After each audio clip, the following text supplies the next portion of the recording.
మనం చూస్తున్న సైట్ వచ్చేసి మిడిదొడి మండలంలో ఉందండి. 10 గుంటల సైటు. అది కూడా విలేజ్కి ఆనుకొని, దగ్గరలో ఇండ్లకి ఆనుకొని.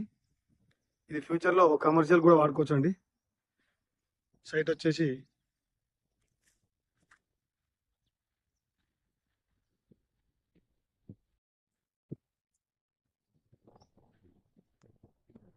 ఇక్కడ నుండి, ఇక్కడి నుండి వెనకాల కనిపించే వరి వరకు 10 గుంటల సైట్ మంచి స్క్వైర్ లో ఉంటుందండి.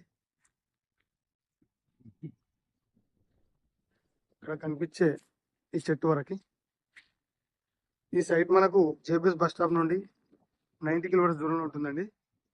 అలాగే షామిర్పేట వచ్చేసి 69 కిలోమీటర్ల దూరంలో ఉంటుంది. గజ్వేల్ నుండి వచ్చేసి మనకు 33 కిలోమీటర్ల దూరంలో ఉంటుంది. ఆ ఇండ్ల నుండి ఆ కార్ వచ్చింది.